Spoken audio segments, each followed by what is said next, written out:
to order.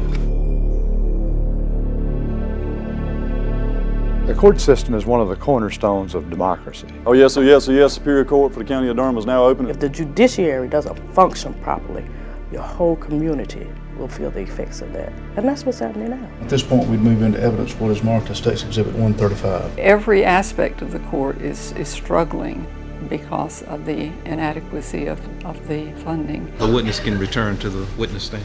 That underfunding is really beginning to damage justice in this state. Objection is overruled. The situation is really becoming desperate and has got to be addressed. Has the jury reached a unanimous verdict? I've been in the business 20 years and it's probably the worst I've ever seen it. Ladies and gentlemen of the jury, you are returning the following verdict.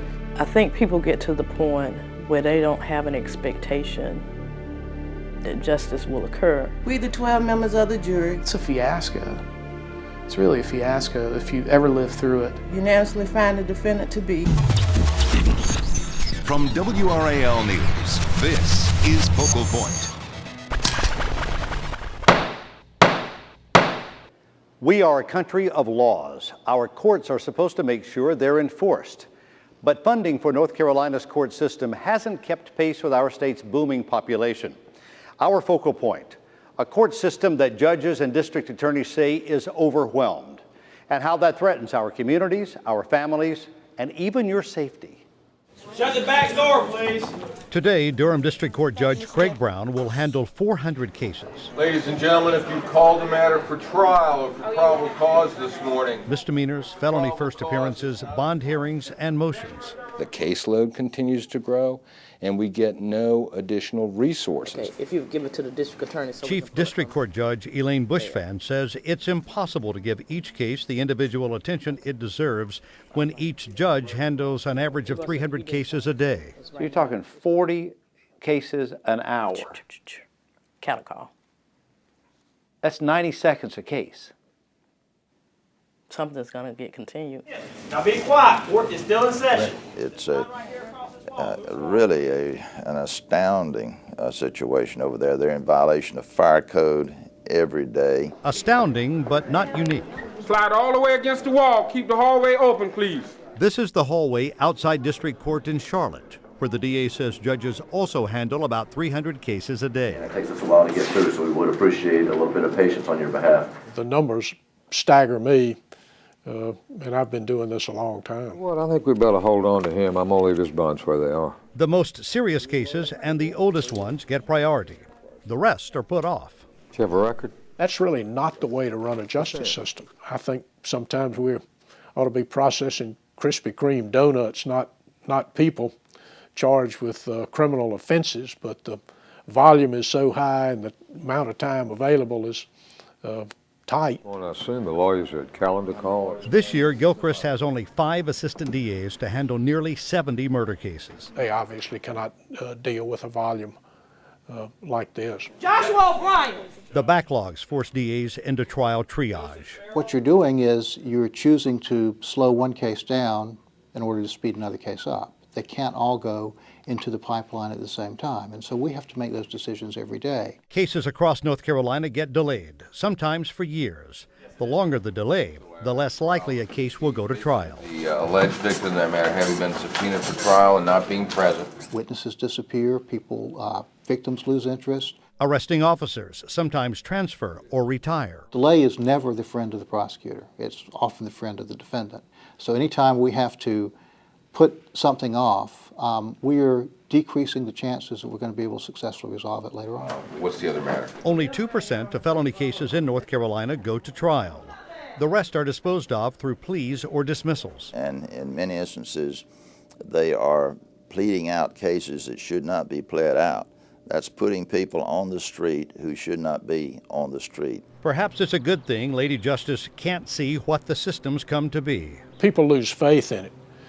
They see a district attorney having to plea bargain serious cases. They see us having to routinely reduce charges to lesser charges. They see us having to dismiss charges, and I think this is all corrosive to the public's perception of what we need to be doing for protection, for public safety. Next, that perception. It's broken. and the hard reality behind it. Nobody duct tapes you up and holds a gun to your head, and you're not traumatized in that process. You're watching Focal Point from WRAL News. In-depth coverage you can count on. During campaigns, politicians often promise to crack down on crime, but rarely do they include funding for the courts as part of their platform. It's not the kind of sexy issue that gets people fired up, unless, of course, they know firsthand what happens when the courts aren't working as they should. Dan Hill ran for Durham City Council in 2000 with a promise to fight crime. It was only after it actually happened to a close friend of mine that we began understanding the way the system doesn't work. Virgil Harris gave him an education. In August 2002, Harris walked into the office next to Hill's. Todd Yates, one of Hill's employees, was there meeting with an associate. Harris asked them for directions to Chapel Hill. It's one of those things where, your stomach kind of sinks and something didn't feel right about it. Harris pulled a gun, forced both men to the floor, duct taped their arms behind their backs, took their wallets, and demanded PIN numbers for their credit and ATM cards. I remember telling him I couldn't remember the number, and he put his knee in my lower back, held the gun to the base of my head. Yates gave him every number he could think of, and Harris wrote them down. Told us, if the information wasn't correct, he was going to come back and would kill us. After Harris left, the men got free and called police. Security cameras at Durham's Northgate Mall captured images of Harris trying to use their stolen cards at an ATM. Yates and the other victim took the photos to Durham police. An officer there recognized Harris immediately. We know him, he's a regular around here. In fact, she had just recently arrested him for shoplifting somewhere. When Harris robbed Yates, he was out on bond on assault charges for shooting at 2 women in a car, a case that had been continued 8 times. As police searched for Harris, with a warrant for his arrest, he showed up in court to have his assault case continued once again. They didn't even know he was in there. He was right there. They could have seized him at that opportunity. At first, Yates and Hill were upset that police couldn't catch Harris. When we found out how many other times they had arrested him, we realized the police had done what they should do, but there was a breakdown in the court system. Harris's criminal record dates back to the early 90s and includes a 3-year prison stint for accessory to murder. This rap sheet is 11.5 feet long. Like many other defendants, Harris was repeatedly released on bond and failed to appear for court dates. If we had more jail space, for locking up people pre-trial, then we could perhaps deal with that by actually revoking bonds. I'll set $2,000 on the breaking in and Judges are also reluctant to set high bonds. Because we can't lock everybody up, and everybody is presumed innocent until proven guilty. Elvis Lester! And with the current backlogs, it can take months, even years, for a case to be heard. I suspect only about 8% of our pending caseload are in custody. The balance of them are out.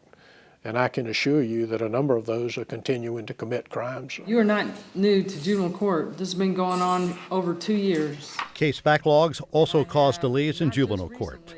The longer it takes cases to be resolved, the longer troubled teens have to wait to get into programs that can help them. Many end up on the streets and at risk. On last year, I had 3 children on my caseload who were killed within 1 week. And I think the surprising part for me was that there was really no public outcry. Have there been charges taken out on her mother? Backlogs in civil court cause delays in family cases involving domestic abuse, divorce, child custody, and support. The way that the system's working now is very difficult to get cases heard in a timely manner. This woman, who didn't want her identity revealed, filed for custody of her daughter in January 2003. There was so many people on the calendar that I got pushed. Pushed to April 2004, with a 1-week deadline to complete. We didn't have enough time to finish with the court scheduling, so it got pushed to August. In September, the judge granted custody to the mother. But since it was only an oral ruling, the father didn't have to abide by it. And we were still up in the air. It was, still a game to him until He actually had a piece of paper in front of him telling him what we were going to do. It took 5 more months to get that piece of paper. We never had stability. I never knew, from one day to the next what was going to happen. She says it was hard on her daughter, who was 3 when the case was filed and 5 when it was finally resolved. When somebody's supposed to be heard on an issue, it needs to be heard. Court in session, everybody needs to be quiet. Sylvia Hill, come on up, ma'am. Court backlogs are not only frustrating, they're dangerous. While Virgil Harris was out on bond, he not only robbed Todd Yates, but police say he also murdered a Durham bail bondsman. Attention on the compound. Harris is serving 10 years for the robbery while awaiting trial for the murder. Each time Virgil Harris was being called to court because he was on the run. The Harris case, and others like it, prompted Hill and other community leaders to form an organization called the Durham Roundtable. Solving the crime problem was first on its agenda. Our mantra is, you cannot be a great city until you are a safe city. And I do believe that to be true. Michael Parker! The Roundtable successfully petitioned county commissioners to provide more prosecutors and clerks for the courts and to create a pretrial release program to more closely scrutinize suspects before releasing them on bond. Stephen Penny! Some say the county taking over a state responsibility sets a bad precedent. But if there's a choice between not being safe and waiting for the state to do it, I don't think that's a choice. And our citizens didn't think it was a choice. I'm a Republican. I don't like increased taxes, but I'm willing to pay for increased taxes if it makes this city a safer, better place in which to live. It's probably going to take another half hour. Some say technology in the courts can make us safer and make the system more efficient. Next, where that technology stands today. It's obsolete.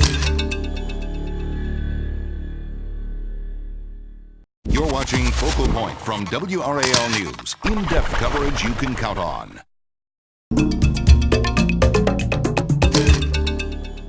As the courts continue to work and try to keep up with the increasing caseloads, the people who work here have to find new ways to do more with less. They say technology could help, but the technology most of us use every day isn't being used in most courtrooms.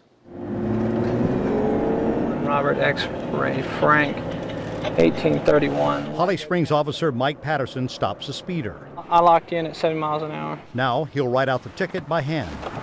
His address, date of birth, driver's license number, vehicle information, social security number, phone number, employer. All right, let me just check something out, okay? Okay. In Knightdale, all that information is automatically entered into an electronic version of the ticket as soon as Officer Dan Askew types in the driver's license number. It's a new technology called e-citation. And if you notice right here, it says driver's license status suspended. The computer automatically links to DMV and fills in the vehicle information. First one. Askew selects the charges, court date, and location from a menu. 344 Temple. Officer Patterson has to write all that in by hand. It can take a little while. It'll say, do you want to transmit? With just a click, Askew sends his e-citation to the courthouse. The entire citation is in Raleigh right now at the clerk's office in their database. I need you to sign right here. Even before he hands the driver her paper ticket. Officer Patterson takes his ticket back to the police station. A clerk puts it in an envelope with other citations, takes it over to town hall, runs it through the postage meter, and drops it in the mailbox. When the citations arrive at the courthouse a few days later, a clerk sorts them by charge and codes them. I have carpal tunnel now because of, using my hands so much. Oh. Another clerk sorts them by date. It is a lot of paper. It's awful. Another clerk enters the information on each citation into a computer. You're just busy keying all day. An assistant DA arranges the boxes of citations by courtroom, and a clerk enters those courtroom assignments into the calendar.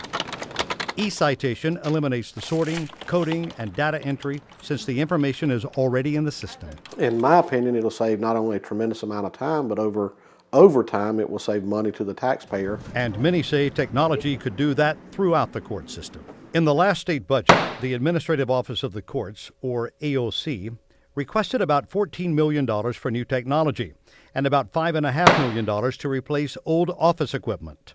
The legislature didn't approve a dime for either. It isn't because we lack a vision that that this technology isn't in the court system. It's just that we lack the checkbook. We need the money to do it. We've got good people here. We know what to do, but we can't get started on the projects without some funding.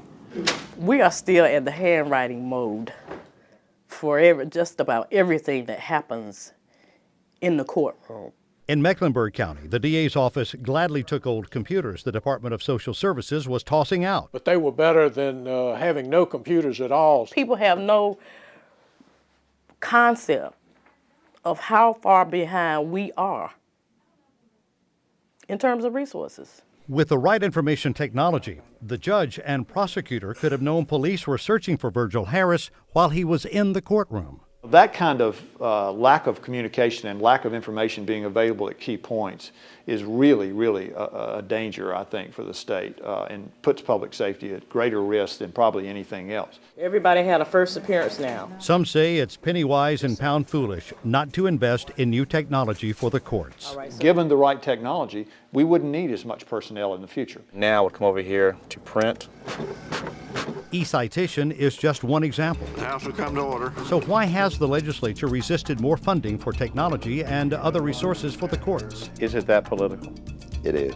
It is that political. You're watching Focal Point from WRAL News. In-depth coverage you can count on. To learn more about the issues covered in this episode of Focal Point, go to WRAL.com and click on News. Our Constitution says our judicial system is supposed to be an independent and equal branch of government. But for every dollar North Carolina spends, only about 2 cents goes to the courts. And it's the legislative branch, not the judicial branch, that decides where that money goes. Some say that undermines our Constitution and allows politics to taint funding decisions. In 1996, North Carolina's Commission on the Future of Justice and the Courts called for major reform for the state's judicial system, including investments in technology and innovative programs to resolve disputes outside of court. Pay a fine of $10 in the coffee. It also said the court system should have more control over its own budget. Former Wachovia CEO John Medlin chaired the commission. A sound and effective judicial system is essential to civil society. It's essential to having a good economy. It's essential to having political democracy. Who's your lawyer? Nearly a decade later, there's been little reform. I'm going to do a second calendar call. Caseloads have increased while funding as a percentage of the state budget has decreased. It's being operated on a shoestring. Rhoda Billings was vice chairman of the commission and a chief justice during the Martin administration. If we don't have a court system that can provide a day in court, an opportunity for a fair, timely hearing of a case, then we violated the North Carolina Constitution. You've had since June to save your money, haven't you? Billings and Medlin say the system needs more money. We don't need budget-busting money. The AOC wants the system funded at 3% of the state budget, or about $500 million. Right now, funding is at about 2%, or $343 million. North Carolina ranks 48th in the United States for judicial branch funding. Only Alabama and Mississippi are lower than North Carolina. That is frankly an insult and shameful to the progressive history of this state. Oh yes, oh yes, oh yes. Chief Justice I. Beverly Lake believes the legislature's refusal to increase court funding is payback for the Supreme Court's rejection of the legislature's redistricting plan in 2002. Is it that political? It is. It is that political. Lake says lawmakers even took away funding for the armed marshal that protects the justices and threatened to cut funding for half their clerks. It was clearly tied to the redistricting decision. When you saw that happen, what did you think? Well, how little can grown people be?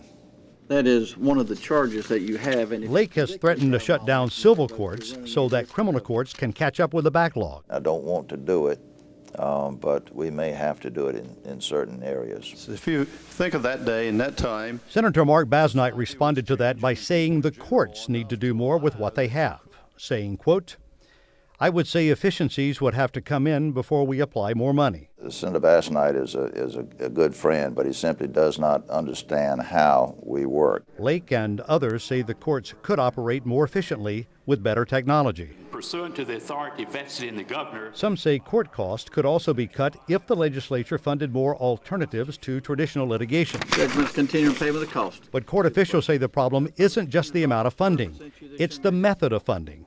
The legislature, not the AOC, controls the court budget, line item by line item. And they've appointed judges where we didn't need any judges, and they failed to appoint judges where we did desperately need judges. 30 days to pay the costs. The AOC says if it controlled its own budget, it would have the flexibility to put resources where they are needed the most. But some legislators aren't sold. They need to make a case for it. I haven't seen them make a case for it. Some say the case is written in the state constitution, which calls for an independent judiciary. It really can't be said with a straight face that we have a truly independent judicial system in many respects in this state. Come in the courtroom and shut the back door. Or that our crowded courts are living up to their constitutional mandate. Justice shall be administered without favor, denial, or delay.